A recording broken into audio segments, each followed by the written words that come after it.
پیترون جا کے نا وہاں پہ اندراج کرا سکوں اور میرا جو سلسلہ ہے وہ آگے چل سکے۔ وہ کہتے ہیں جی ٹھیک ہے ایڈریس ہم آپ کو دیتے ہیں لیکن اس کے پیسے لگیں گے، کیونکہ بزنس تو ہر جگہ تیار ہوتا ہے نا ہمارے لیے، ہم لوگ تیار کر لیتے ہیں بزنس کو، پیسہ کمانے کا جو طریقہ کار ہے وہ ڈھونڈ لیتے ہیں۔ تو اس وقت جو ریٹ چل رہا ہے 100 یورو سے لے کر 500 یورو تک چل رہا ہے۔ اگر کوئی آپ کو ایڈریس دیتا ہے تو آپ اس کو پیسے دیں گے۔ اس کے اندر بے ایمانی بھی ہوتی ہے، یہ بھی میں آپ کو بتا دوں۔ بے ایمانی کیا ہوتی ہے کہ وہ آپ سے پیسے لے کر تو اپنا ایڈریس چینج کر لیتے ہیں، وہ خود کہیں اور شفٹ ہو گئے، تو آپ کا وہاں سے سلسلہ ختم ہو جاتا ہے۔ آپ یہی سمجھتے ہیں کہ جی میرا تو وہ ایڈریس ہے، میں نے جو دیا ہوا ہے جا کے، لیکن ایسا نہیں ہوتا۔ اور کچھ جو اچھے لوگ ہوتے ہیں وہ ایسا نہیں کرتے، وہ آپ کو بتا دیتے ہیں بھائی میں اپنا ایڈریس چینج کرنے لگا ہوں تو لہٰذا آپ بھی کر لیں۔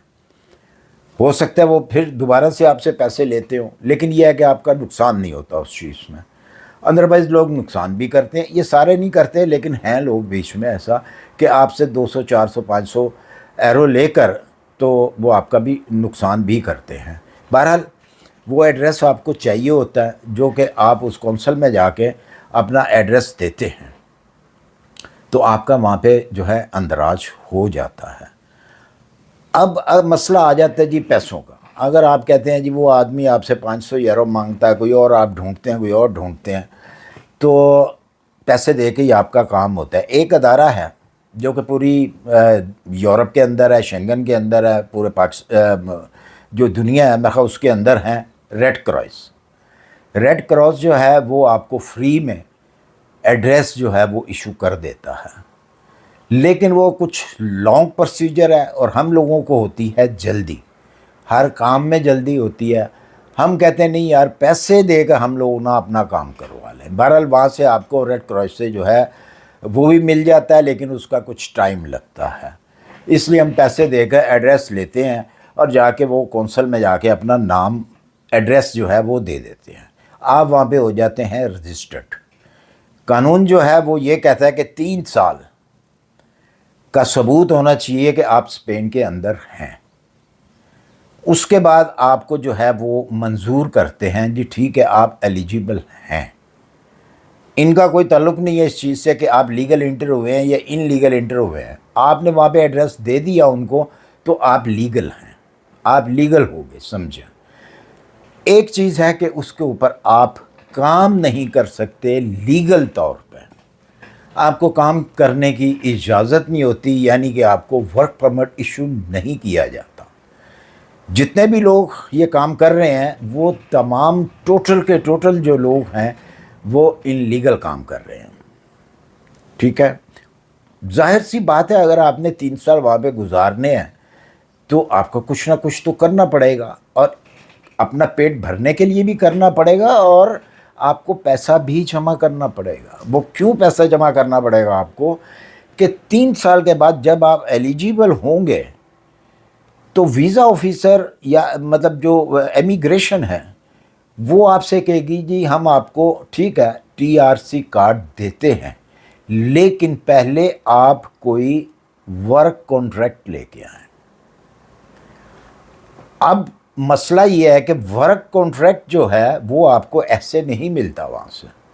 ہاں یا تو آپ بہت زیادہ آپ کے پاس کوئی اچھا سکل ہے جو کہ آپ کو فری میں کوئی کہتا ہے جی ٹھیک ہے آپ آئیے ہم آپ کو ورک پرمٹ دیتے ہیں۔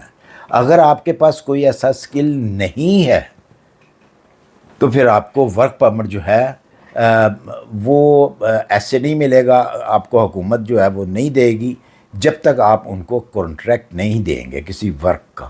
تو اس کو ورک کانٹریکٹ لینے کے لیے بھی آپ کو پیسہ دینا پڑے گا۔ پہلے تو بہت کم ریٹ تھا، جیسے ہی وہ ہجوم بڑھا ہے اسپین کی طرف تو فرض کر لیں کہ جس کی پہلے 5000 ایرو پرائس تھی ورک پرمٹ کی، جاب آفر کی یا جاب لیٹر کی جو آپ کو کانٹریکٹ دیا جاتا تھا، تو اب وہ سمجھ لیں ڈبل ٹرپل اس کی پرائز ہو گئی ہے۔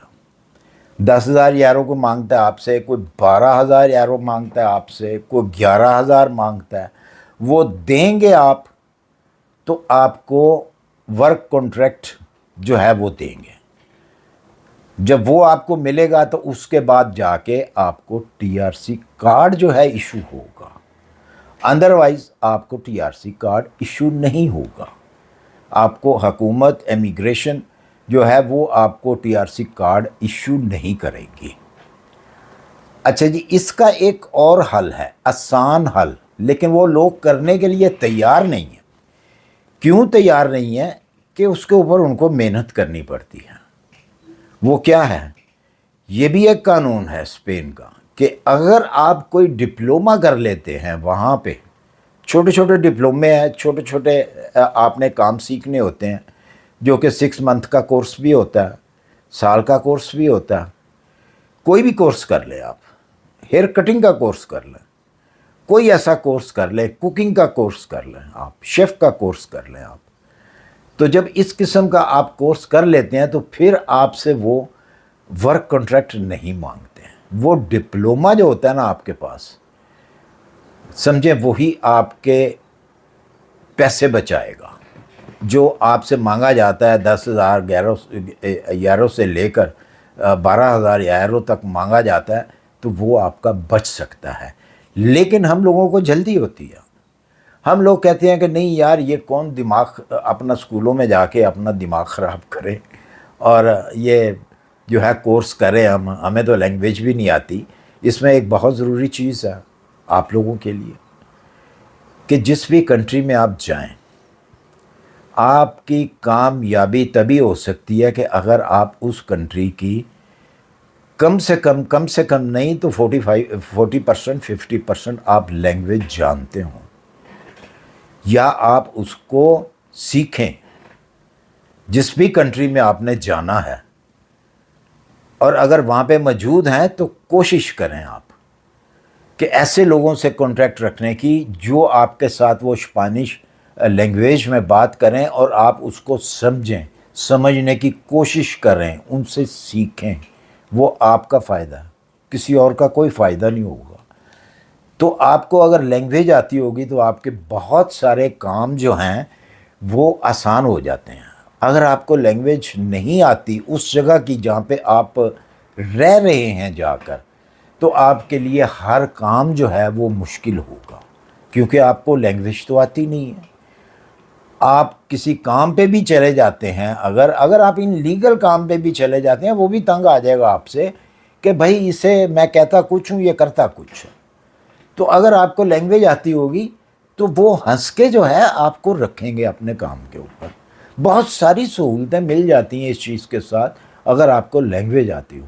تو یہ بھی کوشش کیا کریں کہ لینگویج جو ہے وہ آپ کو آئے، اس کو سیکھنے کی کوشش کریں. تو مجھے امید ہے کہ آپ کو یہ دونوں طریقے میں نے بتا دیے ہیں، ایک پیسوں والا، ایک بغیر پیسوں والا. جو سا مرضی اپنائیں، جو آپ کو لگتا ہے کہ یہ آسان ہے تو وہی اپنائیں. امید ہے میری ویڈیو پسند آئی ہوگی. اگر پسند آئی اسے لائک اور سبسکرائب کر دیجیے. اپنی دعاؤں میں یاد رکھیے. ملتے ہیں انشاءاللہ پھر کسی اچھی سی انفارمیشن کے ساتھ. اللہ حافظ.